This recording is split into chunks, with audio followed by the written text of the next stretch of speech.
انسان کی زندگی میں جو چیزیں اسے بہت زیادہ نقصان دیتی ہیں اور بہت پیچھے چھوڑ دیتی ہیں، دنیاوی معاملات سے لے کر روحانی، اخلاقی، قلبی اور قرب الہی کے معاملات تک کو جو چیزیں نقصان پہنچاتی ہیں، ان میں ایک بڑی چیز غفلت ہے۔ ایک لفظ ہوتا ہے جو ہمیں اکثر سننے کو ملتا ہے کہ آپ کی توجہ نہیں ہے۔ یہ ڈھیر سارے لوگوں کا مطالبہ ہوتا ہے، اہل خانہ بھی مطالبہ کرتے ہیں، کئی موقع پر والدین بھی مطالبہ کرتے ہیں، غرباء بھی مطالبہ کرتے ہیں کہ امیروں کی ہماری طرف توجہ نہیں ہے۔ اور یہ بڑی لازمی سی بات ہے کہ کسی چیز پر جب توجہ رہتی ہے تو وہ چیز بہتر ہو جاتی ہے، اور جب عدم توجہی کا لوگ مظاہرہ کرتے ہیں تو وہ معاملہ خراب ہو جاتا ہے۔ یہ جو عدم توجہ ہے اسی کو غفلت کہتے ہیں، اور جب انسان کے مزاج پر غفلت طاری ہوتی ہے اور غفلت اس پر پوری طرح غلبہ کر لیتی ہے تو پھر اس کی زرخیز زمین کو وہ بنجر کرتی ہے۔ غفلت انسانی دل کے لیے بڑی نقصان دہ چیز ہے اور انتہائی تکلیف اور ضرر کا باعث ہے۔ دلوں پر جو قحط نازل ہوتا ہے، قحط، ویران ہو جاتے ہیں دل، اور جو دلوں پر خشکی نازل ہوتی ہے کہ طبیعتیں خشک ہو جاتی ہیں، یہ غفلت کی وجہ سے ہوتی ہے۔ جو لوگ غافل ہو جاتے ہیں نا، اپنے معاملات کا دھیان نہیں رکھتے، دیکھیں نا، آپ کو کھانا کھاتے بھی غافل نہیں ہونا چاہیے۔ اگر کھانا بھی غیر معتدل کھا لیا جائے تو وہ انسان کی طبیعت کے لیے باعث ضرر بن جاتا ہے، نقصان کا باعث بنتا ہے۔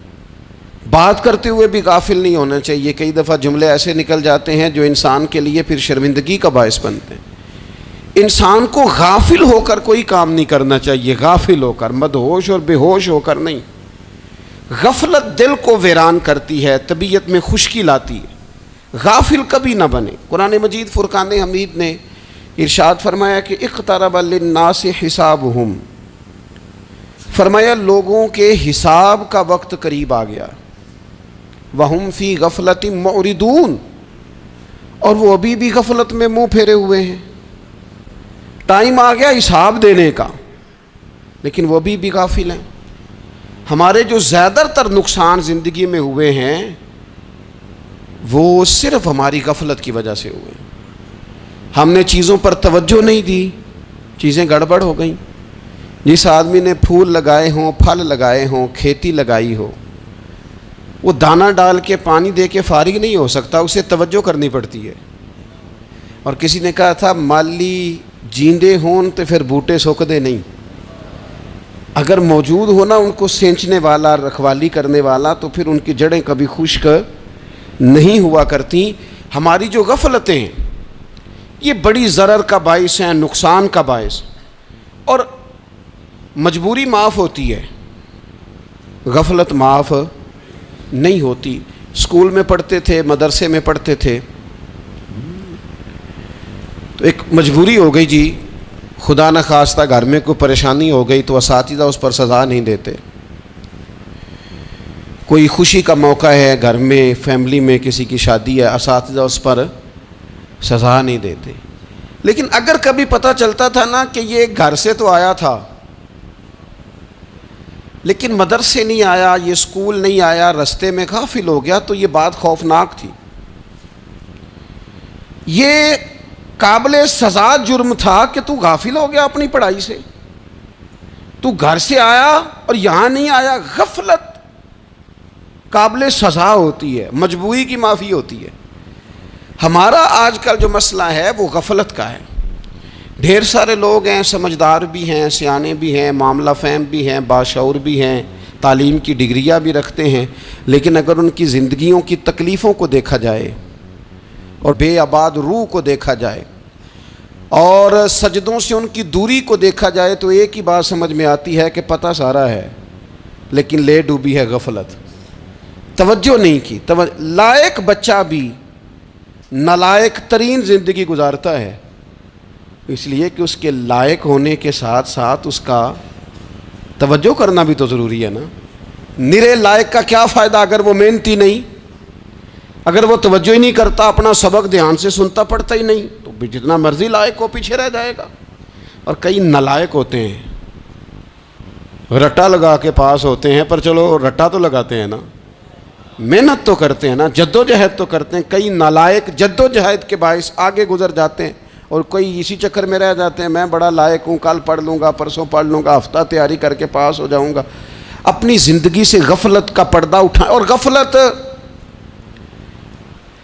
اس کے لیے فیصلہ کرنے کی ضرورت ہوتی ہے، پلاننگ کرنے کی نہیں، فیصلہ کرنے کی ضرورت ہوتی ہے کہ میں نے اب غفلت کرنی۔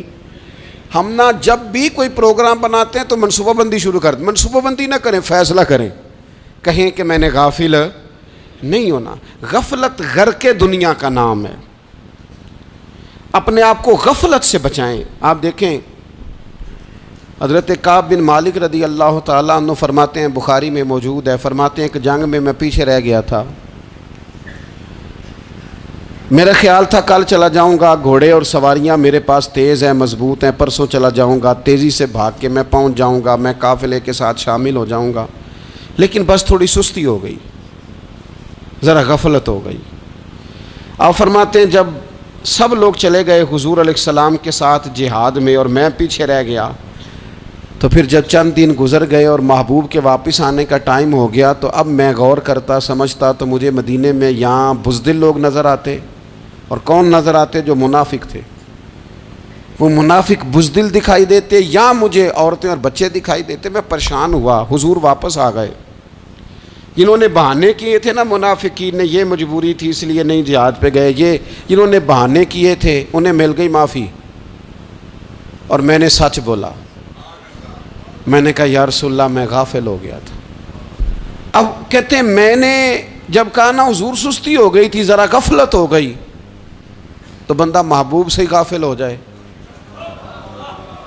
بندہ وہیں سے غافل ہو جائے۔ جو دم غافل سو دم کافر، سانو مرشد اے ہو پڑھایا۔ جب کہا نا حضور وہ غلطی ہو گئی، کوئی مجبوری نہیں تھی، تو فرماتے ہیں باقیوں کو معافی مل گئی، میرے ساتھ حضور ناراض ہو گئے۔ ایک دن نہیں، 2 دن نہیں، 50 دن حضور ناراض رہے۔ مدینے کی گلیوں نے مجھے پہچاننا چھوڑ دیا، در و دیوار سے مجھے یوں لگتا تھا کہ میں پردیسی ہوں۔ فرماتے ہیں میں مسجد میں آتا تھا، میں جب محبوب کو دیکھتا تو حضور رخ انور پھیر لیتے، اور مجھے پتا تھا جب میرا چہرہ ادھر ادھر ہوتا تو پھر کریم رحمت کی نظر فرماتے۔ فرماتے ہیں 50 دن مسلسل، پھر مجھے حکم ہوا کہ بیوی بھی بھیج دو، میکے بچے بھی بھیج دو، ننھال یعنی تنہا رہ جاؤ۔ فرماتے ہیں وہ میں نے قید تنہائی کاٹی، لیکن شکر اللہ کا یہ ہے کہ میں سچا تھا، بس ذرا بھول گیا تھا، بس ذرا غفلت ہو گئی تھی۔ تو فرماتے ہیں پھر اللہ تبارک و تعالیٰ نے میرے اوپر فضل یہ فرمایا کہ میری توبہ کا اعلان رب نے قرآن مجید میں فرمایا۔ تو غافل نہ بنے کبھی بھی، ہمارا نا مسئلہ یہ ہے، اور آپ نے ناراض نہیں ہونا، ڈھیر سارے لوگ غافل ہو جاتے ہیں، مالدار بھی غافل ہیں، صاحبان علم بھی الا ماشاء اللہ بہت ساری جگہوں پہ غافل ہیں۔ جن لوگوں کو 4 لوگ جاننے لگ جاتے ہیں، کوئی مقام حاصل ہو جاتا ہے، وہ بھی بہت ساری جگہوں سے غافل ہو جاتے ہیں الا ماشاء اللہ۔ غفلت بڑی تکلیف والا منظر ہے۔ جو لوگ سمجھتے ہیں نا میں اب گڈ بک میں آ گیا ہوں، اب میں اچھا ہو گیا ہوں، اب میرے لیے خیر کہا جاتا ہے، مجھے اچھائی شاید یہ مستقل میرے ساتھ رہے گی، تعریف ہی ہوگی ہمیشہ، وہ بھی غافل ہو جاتے ہیں۔ اور یہ غفلت ٹھیک نہیں ہوتی۔ وجہ دیکھنی چاہیے کس وجہ سے انسان کو وقار مل رہا، عزت مل رہی۔ اپنی زندگی سے غفلت کو اتار پھینکیں۔ تھوڑی دیر کی تو غفلت ہوتی ہے، لمبی تو نہیں۔ 2 منٹ کے لیے صرف اس نے ڈرائیونگ کرتے ہوئے چہرہ موبائل کی طرف کیا تھا، 2 ہی تو منٹ لگے تھے۔ لمحوں نے خطا کی تھی، صدیوں نے سزا پائی۔ لمحوں نے خطا کی تھی، صدیوں نے سزا پائی۔ ایک لمحے کے لیے غافل ہوئے تھے اور صدیاں، نسلیں روتی رہ گئیں پیچھے۔ بچے تڑپتے رہ گئے، اہل خانہ پریشان رہ گئے، ماں باپ ساری زندگی روتے رہے، لیکن یہ 2 منٹ کے لیے یہ غفلت جو ہے یہ بڑی تکلیف والا معاملہ. اپنی زندگی سے غفلت کو اتارنا ہے، غافل نہیں بننا، ہر وقت توجہ اور ساری باتوں پہ توجہ. بعض اوقات لوگ ایک طرف توجہ کر کے ایک طرف سے غافل ہو جاتے ہیں. نہ، توجہ ہمہ پہلو رکھنی ہے. ہمارے ذمے جتنے بھی حقوق ہیں ان سب پر توجہ، ہر چیز کا خیال. ایسا نہ ہو کہ عبادت کرتے رہ جائیں اور حقوق العباد ہم سے چھوٹ جائیں، اور حقوق العباد اتنے زیادہ ادا کریں. صاحب مجھے کہنے لگے ایک دفعہ بڑے وثوق کے ساتھ، کہنے لگے جی معاذ اللہ ثم نہیں جی ٹائم ملتا پھر نماز دا کی کریے، روزی کمانا بھی تو عبادت ہے نا. تو میں نے کہا آپ نے عبادت کرنا ایک حصہ قبول کیا ہے، آپ نے کل عبادت نہیں قبول کی. عبادت کل ہے، ہمہ پہلو. ایک حصہ آپ قبول کر کے نکل گئے اور باقی آپ نے چھوڑ دی. تو کسی ایک طرف سے بھی غافل نہیں ہونا. جتنی ذمہ داریاں ہیں، جتنی ڈیوٹیاں ہیں، ان سب کا خیال. اور جو بڑا آدمی ہوتا ہے، بڑا گھر میں بڑا ہو، قبیلے میں بڑا ہو، علاقے میں بڑا ہو، ادارے میں بڑا ہو، کلاس میں بڑا ہو، جو بڑا ہے اس کی تو ساری آنکھیں کھلی ہوئی ہونی چاہیے.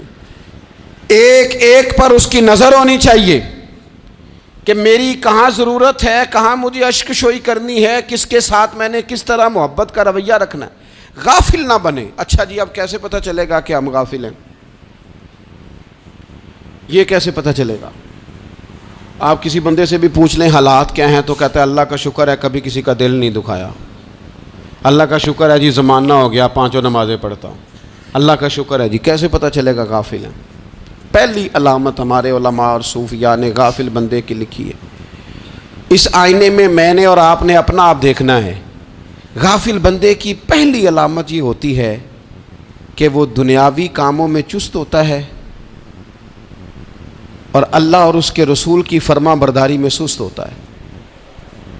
یعنی نماز کے وقت تو اسے نیند ستاتی ہے، پریشانی ہوتی ہے، لیکن اگر کسی جگہ مال مل رہا ہو، پیسے مل رہے ہوں، وہاں جانا ہو تو پھر اسے کوئی چیز بھی تنگ نہیں کر. دنیاوی کاموں میں چست ہوگا، یعنی ٹی وی کے آگے، موبائل کے آگے وہ گھنٹوں بیٹھا ہوا ہے. اور اگر اسے 25 منٹ قرآن پاک سننا پڑ جائے، اگر اسے 20 منٹ دینی محفل میں بیٹھنا پڑ جائے، اگر اسے کہا جائے کہ تو 20 رکعت نماز نفل ادا کر، دنیاوی کاموں میں چست ہے، دینی کاموں میں، یہ غفلت کی پہلی علامت. پھر ذاتی معاملات پہ پیسہ خرچ کرنا ہو تو ڈھیر سارا ہے، کسی غریب کی مدد کرنی ہو تو. وہ ہمارے ایک دوست ہیں، وہ اکثر کہا کرتے ہیں، وہ کہتے ہیں آج کل کسی سے کہنا فلائی کام میں، دینی کام میں، کسی کی مدد میں کچھ 4 پیسے خرچ کرنے ہیں تو لوگ کہتے ہیں ہاتھ تنگ ہے. ہاں کوئی سستا پلاٹ ملتا ہو نا، اور اگر یہ سمجھ آ جائے کہ وہ مجبور ہے بیچارہ بیچنے والا، تو پھر کہتے ہیں میں 2-3 دوستوں کو پھاڑ لے سن. ذاتی کاموں میں جب بندہ چست ہو اور دینی کاموں میں سست ہو تو مطلب یہ ہے کہ بندہ غافل ہے. پہلی علامت غفلت کی. اور غفلت کی دوسری نشانی یہ ہے کہ انسان گناہ کے کاموں کو معمولی سمجھنے لگ جاتا ہے. یہ غافل بندے کی نشانی ہے. گناہ کو معمولی سمجھتا ہے، چھوٹا سمجھتا ہے. آج کل لوگ کہتے نہیں میں کو اکیلا کر رہا ہوں، ساری دنیا ہی کرتی ہے. اور جناب کیا ہو گیا اگر یہ غلطی ہو گئی تو بندے سے ہو ہی جاتا ہے. گناہ کو معمولی سمجھنا، چھوٹا سمجھنا اور کہنا پھر کیا ہو گیا ہے، انسان سے غلطی ہو جاتی ہے. آپ دیکھ لیں کہ سینکڑوں بیسیوں گناہوں کا بوجھ ہمارے سروں پہ ہوتا ہے، لیکن کوئی ہمارا دبدبہ ہے، کوئی ہماری گفتگو ہے، کوئی ہمارے جملوں میں خود پسندی ہے، کوئی ریاکاری ہے، کوئی تصنع ہے. یہ غافل بندے کی علامت ہے. نبی اکرم صلی اللہ تعالی علیہ وآلہ وسلم نے فرمایا مومن اپنے گناہوں کو پہاڑ کی طرح سمجھتا ہے. یہ بخاری میں حدیث ہے. مومن پہاڑ کی طرح جانتا ہے اور وہ ڈرتا ہے کہ کہیں وہ پہاڑ اس کے اوپر گر نہ جائے، یعنی کہیں مجھے میرے گناہ کی سزا نہ مل جائے. چھوٹے گناہ کو بھی پہاڑ جانتا ہے، یار مجھ سے غلطی ہو گئی، مجھے ٹھیک کر لینی چاہیے، مجھے معافی لے لینی چاہیے، مجھے توبہ کر لینی چاہیے. مومن اپنے اوپر گناہ کو پہاڑ کی جانب سمجھتا ہے.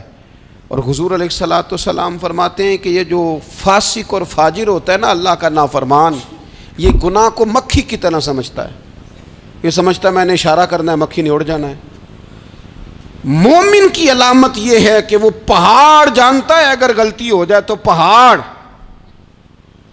امام اعظم ابو حنیفہ رحمۃ اللہ علیہ گزر رہے تھے تو بارش ہو گئی تھی اور کوفہ میں کیچڑ تھا, تو آپ نے جو جوتے پہنے ہوئے تھے ان جوتوں سے چلتے ہوئے نا آپ کے پاؤں سے کچھ مٹی اڑی, تو سامنے ایک یہودی تھا, اب اس زمانے میں دیواریں کچی ہوتی تھیں, اس کے دیوار پر جا کے وہ مٹی جو تھی وہ لگ گئی.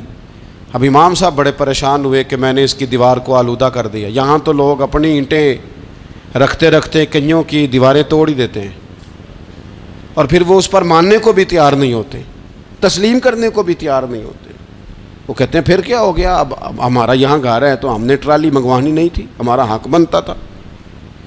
امام صاحب کے پیروں سے ذرا کیچڑ اڑا, یہودی کی دیوار پہ لگا, اس کی کچی دیوار تھی. امام صاحب پریشان ہو گئے, سوچنے لگے کہ اگر میں دیوار سے یہ کیچڑ اتارتا نہیں تو یہ بھی زیادتی ہے, میں نے اس کی دیوار کو گدلا کر دیا, اور اگر میں اتارتا ہوں تو کچھ مٹی اس کی دیوار کی بھی اتر جائے گی, کچی دیوار ہے, یہ بھی زیادتی ہے. مومن گناہ کو پہاڑ کی طرح سمجھتا ہے کہ کہیں گر نہ جائے, اس کی بھی کہیں سزا نہ مل جائے. امام صاحب نے اس کے دروازے پہ دستک دی, وہ باہر آیا تو اتفاق سے وہ آپ کا مقروض بھی تھا, اس نے پیسے دینے تھے. باہر نکلتے ہی کہنے لگا اوہ آپ تو قرض لینے آ گئے, میرے پاس تو ابھی گنجائش نہیں ادا کرنے کی. تو امام صاحب کہنے لگے تو قرض چھوڑ, وہ میں نے معاف کیا, میرے سے غلطی ہو گئی ہے. میں آ رہا تھا, لکڑی کے جوتے اس زمانے میں کھڑاؤں لوگوں نے پہنے ہوتے تھے, کہا وہ میرے پیروں سے ذرا کیچڑ اڑا ہے, تیری دیوار پہ لگ گیا ہے.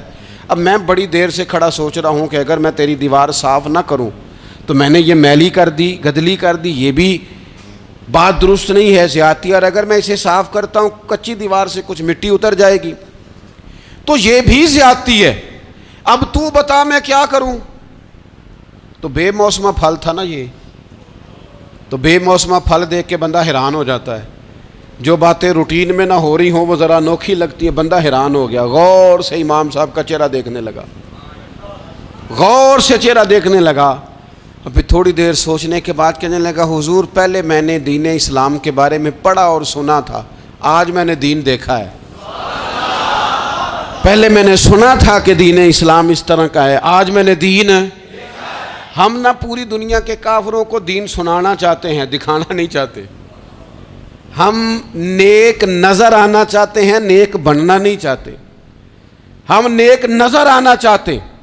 نتیجہ کیا نکلتا ہے کہ کچھ عرصے کے بعد پتہ چل جاتا ہے بندہ کس لیول کا نیک ہے, کیا معیار ہے اس کی نیکیوں کا. کہنے لگا حضور پہلے میں نے دین سنا تھا, آج دیکھا ہے. آپ وہ مٹی کی دیوار پر جو کیچڑ لگ گیا ہے, دیوار کو بعد میں صاف کیجئے گا, پہلے کلمہ پڑھائیں تاکہ میرے اندر کا کفر صاف ہو جائے, مجھے مسلمان کر دیں. تو غافل آدمی جو ہوتا ہے نا وہ پھر تیسری بات, جب بندہ بہت زیادہ غافل ہو جاتا ہے پھر اعلانیہ گناہ کرنے لگتا ہے. ایک گناہ پھر اس کا اظہار گناہ. ایک بندہ حدیث پاک میں آتا ہے, ایک بندہ رات کو کوئی غلطی کرتا ہے, اللہ تعالیٰ اس پہ پردہ ڈال دیتا ہے, لیکن وہ سویرے خود لوگوں کو بتاتا پھرتا ہے میں نے یہ کیا, میں نے یہ کیا. جب آپ اظہار گناہ کرتے ہیں نا تو سامنے والا بھی دلیر ہوتا ہے, کہتا ہے اس نے کیا میں کر لوں گا تو پھر کیا ہوا. ہمارے علماء نے لکھا ہے کسی کی نماز قضا ہو جائے تو کسی کو بتائے نہ, قضا پڑھ ڈالے, اس کا جگہ جگہ ذکر نہ کرے. جب آپ کہیں گے نا میری قضا ہو گئی تو آپ کے ساتھ رہنے والا بچہ دوست سمجھے گا یار اس کی قضا ہو گئی یا تو میری بھی ہو جائے گی تو کیا ہوا. گناہ کرنا بھی گناہ ہے اور گناہ کا اظہار بھی گناہ ہے. نبی اکرم صلی اللہ تعالیٰ علیہ وآلہ وسلم نے ارشاد فرمایا میری ساری امت کو معافی مل جائے گی سوائے ان لوگوں کے جو اعلانیہ گناہ کرتے ہیں. یہ بخاری مسلم دونوں میں حدیث موجود ہے.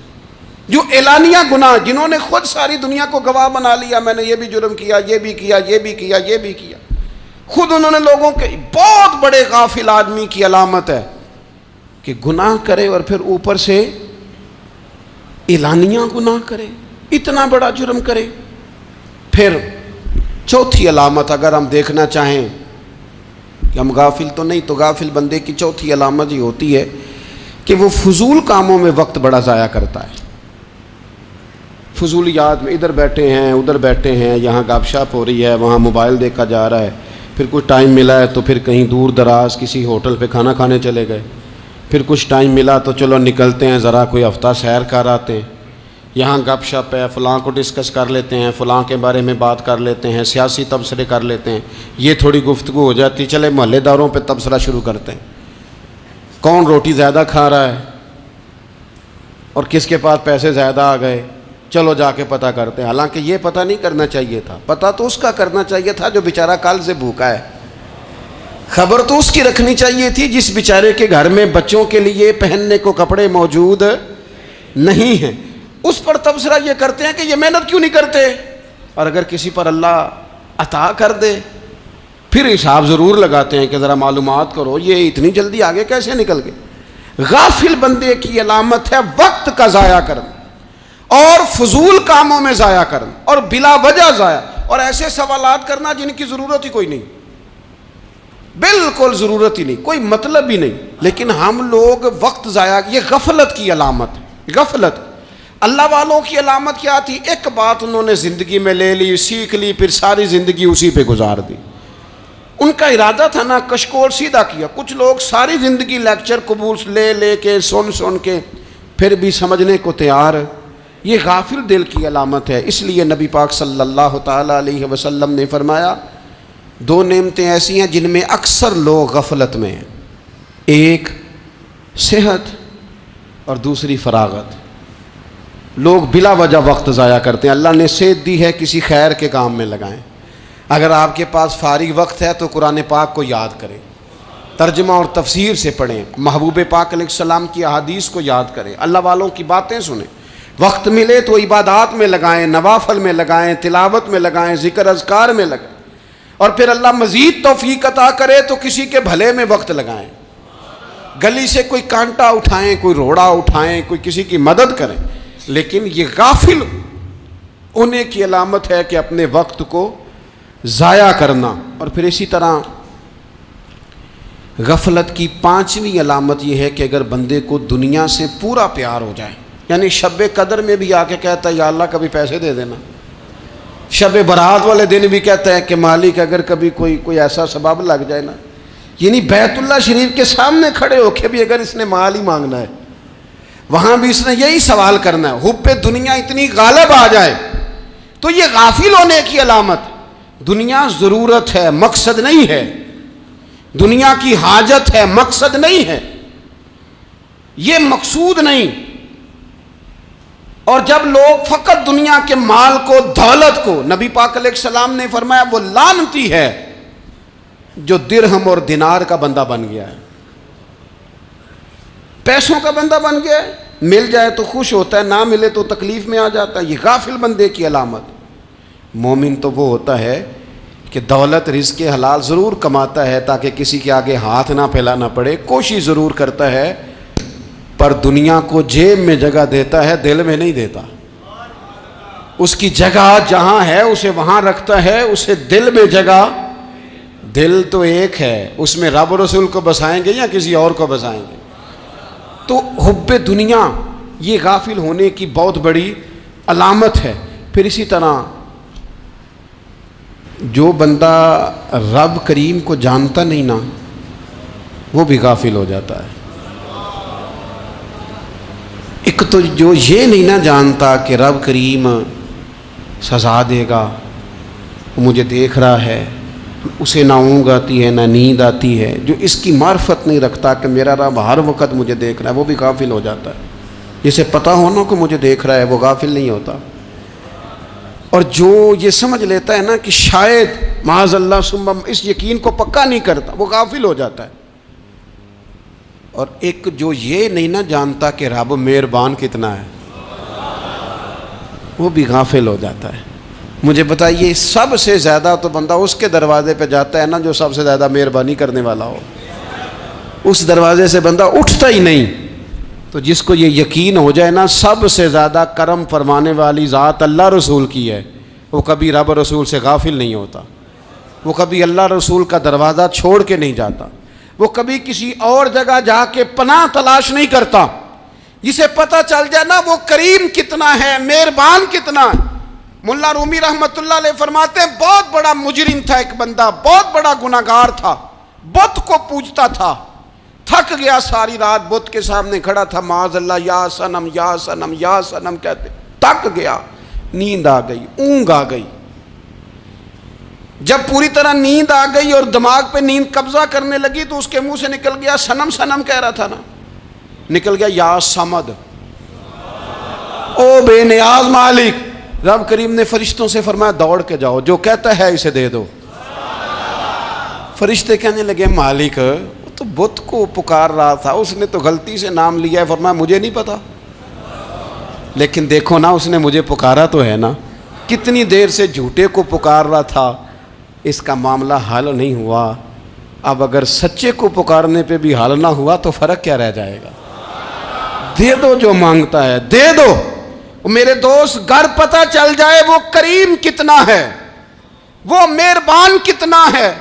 میرے رسول پاک علیہ الصلوۃ والسلام نے تو فرمایا تیری آنکھ سے اگر اس کے خوف سے اتنا آنسو بھی نکل گیا جتنا مچھر کا پر ہوتا ہے، تو جس طرح بھینس کے تھنوں سے نکلا ہوا دودھ واپس تھنوں میں نہیں نہ جاتا، جو اتنا بھی روئے نہ روئے اللہ کے خوف سے، وہ بندہ دوزخ میں نہیں جائے گا۔ تھوڑی دیر کے لیے ڈر جائے اپنے رب سے، آئے تو صحیح۔ عدم معرفت غفلت پیدا کرتی ہے، تو آ تو صحیح، وہ تو کریم ہی بڑا ہے، وہ تو مہربان ہی بڑا ہے۔ حضرت زنیرہ رضی اللہ تعالی عنہ حضور کی صحابیاں ہیں۔ ایام جو مکے کے تھے مسلمانوں پر بڑی آزمائش کے تھے، انہیں بڑا مارا کفار نے، اتنا مارا کہ ان کی بینائی چلی گئی، نظر آنا بند ہو گیا۔ کافروں کی عورتوں نے تانا دیا کہ تو نے ہمارے بت چھوڑے ہیں نا، تو دیکھنا تیری بینائی چلی گئی۔ تو جناب زنیرہ اللہ پہ بھروسہ، توکل، معرفت الہی کا جذبہ، اٹھ کے کھڑی ہو کہنے لگی چپ کرو، تمہارے جھوٹے بت کیا کر سکتے ہیں، میرا رب چاہے تو صبح جب میں اٹھوں تو میری آنکھیں روشن ہو، اگر کریم کرم کر دے۔ لوگ کہتے ہیں واقعی ایسا ہوا، جب وہ سویرے اٹھیں تو اللہ نے ان کی روشنی واپس کر دی تھی۔ تجھے پتہ چل جانا وہ مہربان کتنا ہے۔ وہ ایک بزرگ تھے تو ان سے کسی نے کہہ دیا کہ اگر آپ کا حساب آپ کے ماں باپ کے ذمہ ہو جائے تو پھر کیسا، پوچھنے کے لیے قیامت میں اگر ماں باپ حساب لیں تو پھر کیسا۔ تو بڑے سیانے لوگ تھے جو دل والے تھے، کہنے لگے نہیں، رب کریم ہی ٹھیک ہے، اس لیے کہ وہ ماں باپ سے کہیں بڑھ کر پیار کرنے والا ہے۔ اگر یہ معرفت مل جائے وہ کریم کتنا ہے۔ اور جب بندہ پوری طرح اس کی بارگاہ میں آ کے تڑپ جاتا ہے نا، مولا میں جاؤں کدھر، تیرا دروازہ چھوڑ کے جاؤں کدھر۔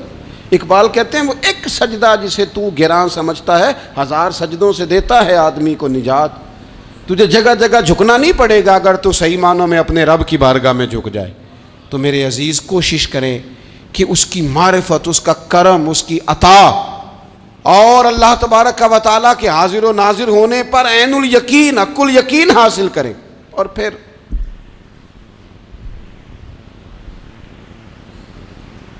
آٹھویں بات یہ ہے کہ غافل لوگوں کی صحبت بھی بندے کو غافل کر دیتی ہے۔ غافلوں کی صحبت میں نہ بیٹھیں،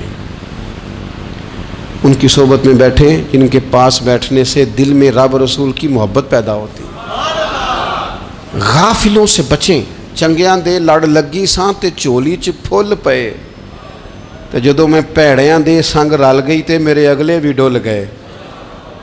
برے آدمی کی صحبت بندے کو غافل کر دیتی۔ غافلوں کی صحبت میں کبھی نہ بیٹھیں، کبھی نہیں۔ غافل آدمی آپ کو غافل کر دے گا۔ میرے نبی پاک علیہ الصلوۃ والسلام نے فرمایا انسان اپنے دوست کے مذہب پر ہوتا ہے۔ یہ بہت بڑے لفظ ہیں۔ فرمایا المرء علی دین خلیلہ، انسان اپنے دوست کے مذہب پر ہوتا ہے۔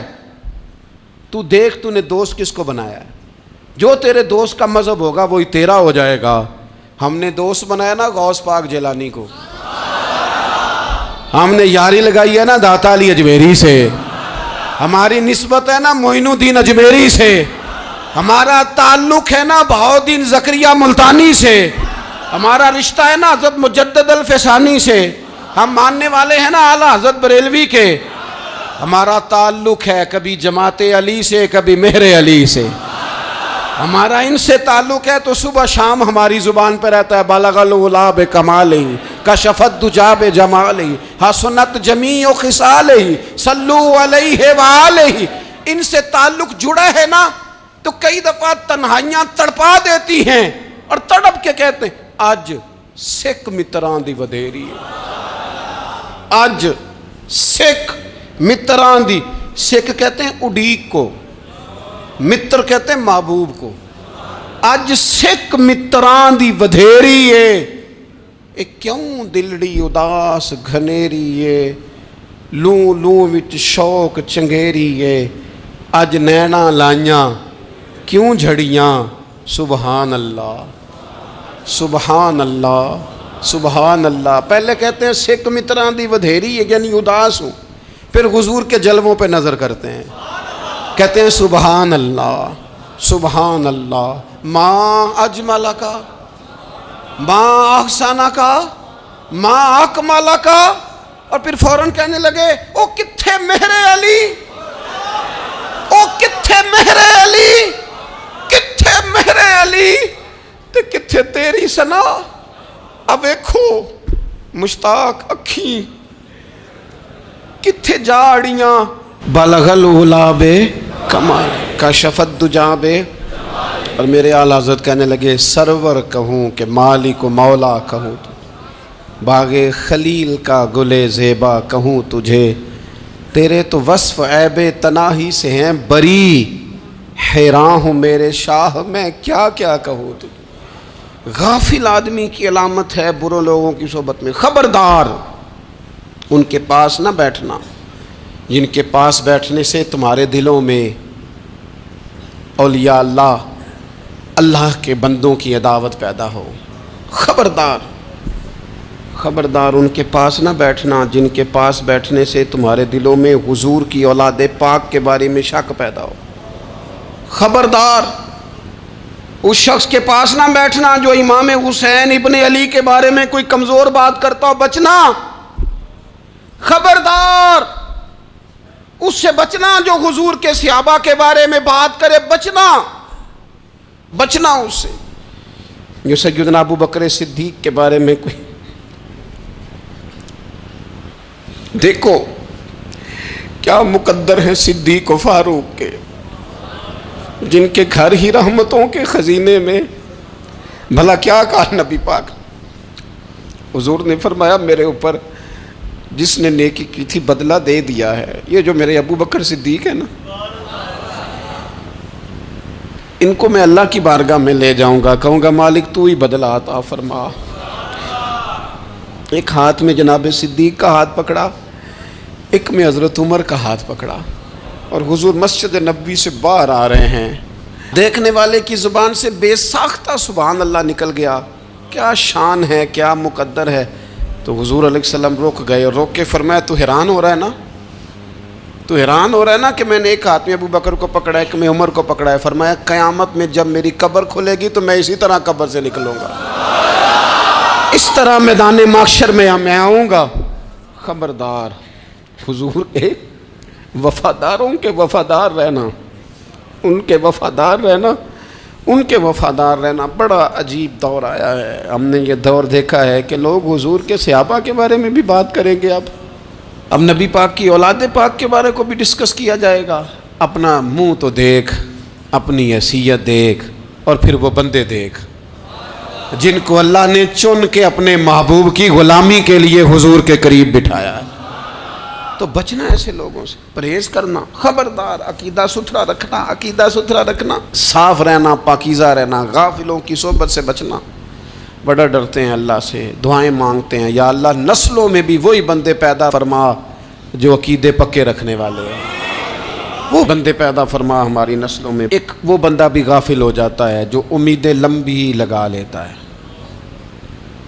جن کے منصوبوں میں دولت بھی ہوتی ہے، گھر بھی ہوتا ہے، اولاد کا بڑا ہونا بھی ہوتا ہے، پوتے پوتیاں نواسے نواسیاں دیکھنا بھی ہوتا ہے، یہاں بھی گھر وہاں بھی گھر، یہ سیر، یہ سارا کچھ ہوتا ہے، لیکن رب کی بارگاہ میں پیش ہونا جن کے پیش نظر نہیں ہوتا۔ لمبی امیدیں۔ حضرت مولا علی شیر خدا فرمایا کرتے تھے، میں تم پر دو باتوں کا خوف کھاتا ہوں، جو ڈر آتا ہے، ایک یہ کہ تم خواہش کی پیروی کرو گے، جو نفس کی خواہش ہوگی اس کے پیچھے لگ جاؤ گے، اور ایک تم لمبی لمبی امیدیں باندھو گے، اتنے سال جینا ہے، اتنے 100 سال جینا، یہ کرنا ہے، وہ کرنا ہے۔ منصوبہ بندی کریں مستقبل کے لیے، وہ بری نہیں، لیکن تیاری رکھیں، تیاری رکھیں، اس بات کا بھی خیال رکھیں کہ اللہ کی بارگاہ میں حاضر ہونا۔ یہ غفلت کی چیزیں ہیں جو بندے کو غافل کر دیتی ہیں۔ جو لوگ اللہ کا ذکر نہیں کرتے وہ بھی غافل ہو جاتے ہیں، اور جو فضول باتیں زیادہ کرتے ہیں نا، ہنستے زیادہ ہیں۔ فَلْيَضْحَكُوا قَلِيلًا وَلْيَبْكُوا كَثِيرًا، قرآن کہتا ہے زیادہ رویا کرو، کم ہنسا کرو۔ نبی پاک علیہ الصلوۃ والسلام سے پوچھا تھا حضرت عقبہ بن عامر نے کہ یا رسول اللہ نجات کس چیز میں ہے؟ تو نبی پاک علیہ الصلوۃ والسلام نے فرمایا ایک تو اپنی زبان قابو میں رکھو، دوسرا فرمایا اپنے گھر میں ٹھہرے رہو، تمہارا گھر تمہارے لیے کافی ہو، فضول نہ نکلو گھر سے، اور تیسرا فرمایا اپنی خطاؤں پہ رویا کرو۔ کثرت کلام اور فضول کلام اور بلا وجہ یہ بندے کو غافل کرتا ہے، دل کو سخت کرتا ہے۔ یہ چند چیزیں ہیں جو انسان کو غفلت میں ڈالتی ہیں۔ اپنے آپ کو ان چیزوں سے بچائیں اور غفلت کو توڑیں۔ آپ کے ذمے، میرے ذمے جو حقوق العباد ہیں ان کا پتہ کریں، جو اللہ رسول کے حقوق ہیں ان کی خبر دیکھیں، ہماری جو ذمہ داریاں ہیں ہم کس طرح انجام دے رہے ہیں اس پر توجہ کریں، اپنے معاملات کو ٹھیک کریں۔ ہم انسان ہیں، کوتاہیاں تو رہ جائیں گی، لیکن جب کوشش کریں گے تو پھر رب تعالیٰ مدد بھی فرمائے گا۔ ایک بات اور کرنی ہے، ایک تو میں نے عرض کیا غفلت کو توڑنا، ایک دوسری بات قرآن مجید کا ایک سبق اور، جب غفلت توڑنی ہے تو پھر لازمی طور پر ایک کام کرنا پڑے گا۔ میں نے یہ عرض کیا تھا کہ پلاننگ نہیں کرنی، فیصلہ کرنا ہے۔ تو فیصلہ کرنا ہے تو کرنا کیا ہے؟ پھر قرآن حکیم نے سورہ بقرہ میں کہا فاستبقوا الخیرات، یعنی تم نیکیوں کی طرف دوڑو، جلدی جلدی نیکیاں کرو، فٹافٹ، دیر نہ کرو۔ فٹافٹ سے مراد یہ نہیں کہ نیکی جلدی جلدی کر جاؤ، یعنی ٹال مٹول نہ کرو خیر کے کام میں، کل کریں گے، پرسوں کریں گے، عمرہ کر رہے ہیں پھر نیکی ہیں، حج کر رہے ہیں پھر نیکی ہیں، بچے بیال ہوں پھر میں نیک ہوں، یہ تھوڑا سا یہ کام ٹال مٹ۔ فاستبقوا الخیرات، نیکیوں کی طرف دوڑو، جلدی کرو، بھاگو۔ نبی پاک صلی اللہ تعالیٰ علیہ وسلم نے فرمایا 5 چیزوں سے پہلے غنیمت جانو۔ حضور علیہ الصلوۃ والسلام فرمانے لگے ایک تو تم جوانی کو نہ بڑھاپا آنے سے پہلے پہلے غنیمت سمجھ لو۔ نبی کریم صلی اللہ تعالیٰ علیہ وآلہ وسلم ارشاد فرمانے لگے کہ اپنی صحت کو غنیمت جان لو، بیماری آنے سے پہلے پہلے۔ پھر حضور علیہ الصلوۃ والسلام فرمانے لگے اگر اللہ نے تمہیں مال دیا ہے، وسعت دی ہے، تو نیکی کر لو، خرچ کر لو اللہ کے راستے میں، خدا نہ خواستہ تم پر غریبی آ جائے۔ اور پھر حضور سید عالم صلی اللہ تعالیٰ علیہ وسلم فرمانے لگے اگر تمہیں اللہ نے کچھ فراغت دی ہے، بہت زیادہ مصروف نہیں ہو، تو غنیمت جان لو، جلدی سے نیکی کر لو قبل اس کے کہ تم مشغول ہو جاؤ۔ اور 5ویں بات حضور نے بیان کی، فرمایا زندگی کو غنیمت جانو، موت آنے سے پہلے پہلے جلدی سے نیکی کر لو۔ نیکی کے لیے ساری زندگی منصوبہ بندی نہ کرتے رہو، نیکی کے لیے دیکھو نا، ہماری زندگی میں یہاں دنیا میں رہ کے چند منٹوں میں وہ نیکی کی جا سکتی ہے جو قیامت کے بعد صدیوں کا ہمارا فائدہ کرے گی، صدیوں کا فائدہ کرتے نہیں۔ پلاننگ کر رہے ہیں، منصوبہ بندی کر رہے ہیں، بس تیاری کر رہے ہیں، بس حضرت آپ دعا کر دیں، اللہ تعالیٰ دعائیں بھی قبول فرمانے والا ہے، لیکن جو نیکی نصیب ہوتی ہے اسے جلدی سے کر گزریں، اسے فٹافٹ کریں۔ میں ایک گاؤں میں گیا، اب تو خیر وہ دور نہیں رہا، یہ 10-15 سال 20 سال پہلے نا جو نوجوانوں کی مصروفیات ہوتی تھیں ان میں سے ایک مصروفیت یہ ہوتی تھی کہ گندم لے کے چکی پہ جانا ہے، آٹا پسوا کے لانا ہے۔ یہ ایک بڑی، چونکہ سبھی گھروں کے اندر سال کے لیے گندم سٹاک کر لی جاتی تھی، تو گندم لے کے جانا یہ ایک ڈیوٹی ہوتی تھی۔ ایک نوجوان ایک گاؤں میں، اس کی مجھے تعریف سننے کو ملی، تو ایک بوڑھی اماں کہنے لگی یہ تو بڑا نصیباں والا ہے، سارے دا آٹا پیا لے ہوندا ہے۔ اور آتے جاتے پوچھ لیتا ہے کہ اماں کوئی کہنے لگی میرے بچے باہر ہوتے ہیں، یہ مجھے دوائی بھی لا دیتا ہے شوگر کی، میں مریضہ ہوں. یعنی خیر جتنی ہو سکے جتنی. میرے ایک سنگی ہیں تو سڑک پہ کوئی بندہ کھڑا ہوتا ہے نا، اللہ تعالیٰ انہیں سلامت رکھے، بندہ کھڑا ہوتا ہے تو کہتے ہیں میں اس سے پوچھ لیتا ہوں بابا جی کدھر جانا ہے، فلانی جگہ جانا ہے، تو کہتے ہیں میں موٹر سائیکل پہ بٹھا لیتا ہوں. بندہ دیکھ کے مجھے سمجھ آ جاتی ہے ضرورت مند ہے، کوئی چور نہیں کوئی ڈاکو نہیں، ضرورت مند ہے. میں اسے منزل تک نیکی جتنی میسر آئے، جس حد تک میسر آئے. کیا کہا ہمارے نبی پاک علیہ السلام نے؟ حضور نے ہم سے فرمایا کچھ نہ ہو سکے تو بات ہی مسکرا کے کر لینا، اس پر ہی اللہ صدقے کا ثواب عطا کر. فاستبقوا الخیرات، جلدی سے نیکی کر لو. اپنے نامہ اعمال میں روز نیکیاں جمع کرو، کوئی نہ کوئی خیر کا کام روز کرو اور جلدی سے کرو. صحیح مسلم میں حدیث ہے، نبی پاک صلی اللہ تعالیٰ علیہ وسلم فرمانے لگے جلدی جلدی نیکی کے کام کر لو ان فتنوں سے پہلے جو اندھیری رات کے حصوں کی طرح فتنے ہوں گے.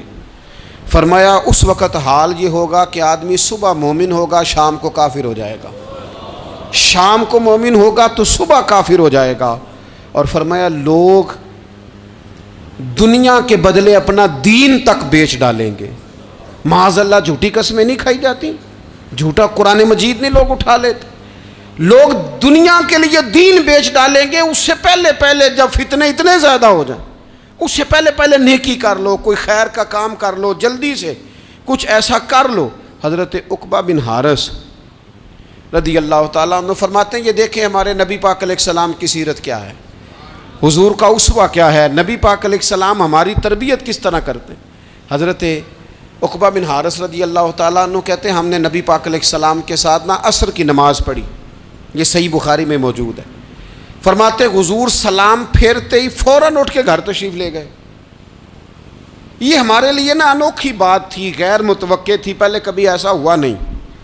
سلام پھیرا نماز کا، حضور جلدی سے تشریف لے گئے. اب ہم حیران تھے اور حیرت انگیز طور پر حیران تھے کہ کریم اتنی جلدی تشریف لے گئے. تھوڑی دیر ہوئی حضور واپس آ گئے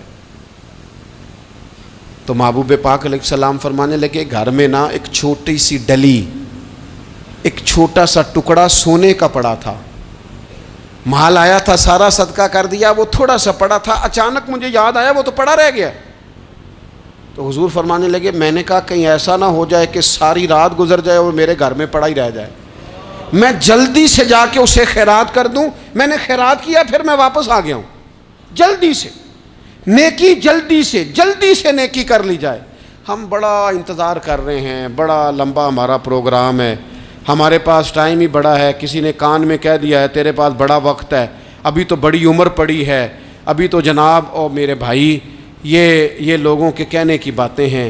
پھر پتہ ہی نہیں چلتا حالات کس طرح کے ہو جاتے ہیں اور کیا معاملات انسان کے ساتھ درپیش ہوتے ہیں. جتنی خیر میسر آئے، جتنا بھلا میسر آئے، جتنی انسان کو توفیق ملے. میں نے بزرگوں کو دیکھا، اپنے اصحاب کو، پہلے وہ خدام سے کہتے کہ میں سونے لگا ہوں اور پابند کرتے لوگوں کو کہ فلاں وقت، بزرگوں کو میں نے دیکھا اپنے، وہ پابند کرتے لوگوں کو کہ فلاں وقت میں موجود ہوں گا آنا، خود پابند فرماتے. اور پھر جب بیدار ہوتے تو سب سے پہلے خدام کو بلا کے پوچھتے کوئی مہمان تو نہیں آیا. اور جناب آپ نے خود ہی تو پابند فرمایا فلاں دن آنا. کہنے لگے چل یار اگر کوئی آیا تو مجھے ملا لو، میری ملاقات کرا لو. کیوں؟ اس لیے کہ دور سے آیا ہے، مجھ سے ملنے آیا ہے، کوئی خیر کی بات سیکھنے آیا. چلو میرے نامہ اعمال میں کو نیکی جائے گی. کچھ نہ کچھ خیر جمع کر لی جائے، کچھ نہ کچھ ڈیوٹی کر لی جائے، کچھ کام کریں اور جلدی سے کریں. حضرت جابر ابن عبداللہ انصاری رضی اللہ تعالیٰ عنہ بیان کرتے ہیں، یہ بھی بخاری میں موجود ہے. کہتے ہیں ایک صحابی نبی پاک علیہ السلام کی بارگاہ میں حاضر ہوئے غزوہ احد کے موقع پر، اور حال ان کا یہ تھا کہ وہ کھجور کھا رہے تھے اور کھجور انہوں نے منہ میں رکھی ہوئی تھی. حضور کی بارگاہ میں حاضر ہوئے اور عرض کرنے لگے یا رسول اللہ صلی اللہ تعالیٰ علیہ وسلم اگر میں شہید کر دیا جاؤں تو کہاں جاؤں گا؟ حضور فرمانے لگے جنت میں. تو کہتے انہوں نے جو کھجور منہ کے اندر تھی وہ انہوں نے نگلی نہیں، اندر نہیں لے گئے، اس کو باہر نکالا اور دوڑ کے آگے بڑھے اور جنگ کرنی شروع کر دی. اور لڑتے لڑتے شہید ہو گئے۔ کیا سبق دیا انہوں نے؟ سبق یہ دیا کہ نیکی کرنے میں اتنی دیر بھی نہیں کرنی جتنی کھجور کھانے میں دیر لگتی ہے۔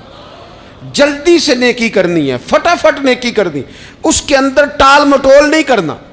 اسی وقت انہوں نے کھجور باہر نکال دی، دوڑ کے انہوں نے حضرت انس بن نضر رضی اللہ تعالیٰ عنہ، حضرت انس بن مالک رضی اللہ تعالیٰ عنہ کے چچا ہیں، میدان احد میں نا، احد پہاڑ کے قریب کھڑے تھے، لوگوں سے کہہ رہے تھے جلدی جلدی ادھر آؤ، وہ جنت جو انسان کو انتقال کے بعد نصیب ہوگی اور قیامت کے بعد نصیب ہوگی، فرماتے تھے مجھے تو ابھی احد پہاڑ کے اندر سے جنت کی خوشبو آ بھی رہی ہے، لہذا جلدی سے آؤ، ادھر دوڑو، جہاد کرو، آؤ کفار سے لڑیں۔ تو نیکی میں دیر نہیں کرنی، جو نیکی میسر آتی ہے، جس کو میسر، ماں باپ میسر ہیں تو خدمت کر لیں، اہل خانہ ہیں تو حسن سلوک کر لیں، اللہ نے اولاد دی ہے تو اچھی تربیت کر لیں، دوست ہیں تو خیر خواہی کر لیں، اگر آپ کو اللہ رمضان عطا کرتا ہے تو زیادہ سے زیادہ اس کی عبادت کر لیں، اگر نظر ٹھیک ہے تو تلاوت زیادہ سے زیادہ کر لیں، زبان چلتی ہے تو رج رج کے مدینے والے محبوب پہ درود و سلام پڑھ لیں، اللہ تعالیٰ کا ذکر کر لیں، جلدی سے خیر جمع کریں، اپنے وقت کو ضائع نہ کریں۔ یہ آج کا سبق ہے کہ ایک تو ہم نے فیصلہ کرنا ہے کہ بس غفلت نہیں، اب غفلت، اب انشاءاللہ اللہ اللہ کرنی ہے، اب کوئی خیر کا کام کرنا ہے۔ میرے حضرت کا ایک جملہ کبھی نہیں بھولنا، فرمایا کرتے تھے زمین کے اوپر کام، نیچے جا کے آرام، یہ چھوڑ دیں اتنے گھنٹے سونا ہے تو یہ کرنا ہے تو میری نیند میں دخل کوئی نہ ڈالے، پھر سوتے ہی رہ جائیں گے، سوتے ہی رہ جائیں گے۔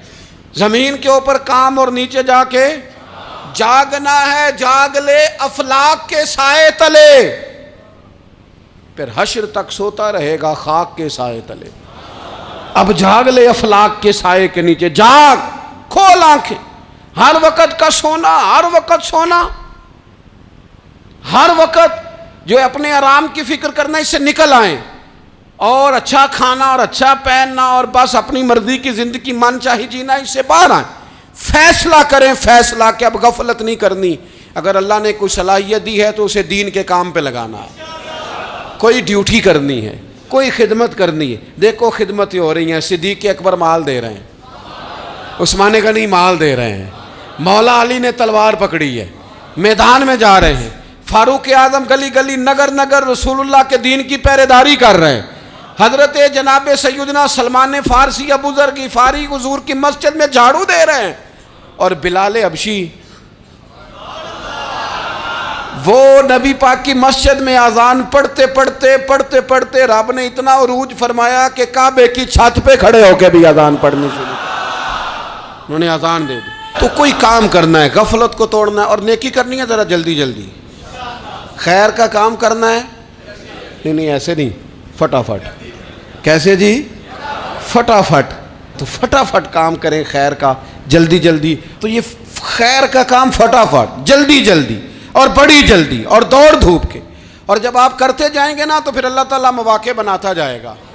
آپ سے میری اپیل ہے، بالخصوص میرے ساتھ جو وابستہ سنگی ہیں، جو پیار کرنے والے ہیں، دو باتیں آج آپ نے لے کے جانی ہیں گھر، یہی لنگر ہے، یہی آپ کے لیے دعا ہے، یہی ہمارے بزرگوں کا فیض ہے، یہی نصیحت ہے کہ آپ نے دو باتیں لے کے جانی ہیں، غفلت توڑ دینی ہے، فیصلہ کرنا ہے کہ آج کے بعد غافل نہیں ہونا، اور دوسری یہ بات لے کے جانی ہے کہ نیکی جلدی جلدی، فٹافٹ فیصلہ، فٹافٹ نیکی، ایک کر کے پھر انشاءاللہ دوسری کر کے پھر انشاءاللہ تیسری کر کے پھر انشاءاللہ چوتھی، یہ شروع کرنی ہے، اور آپ دیکھیں گے اللہ تعالیٰ مہربانی فرمائے گا، مدد کرے گا۔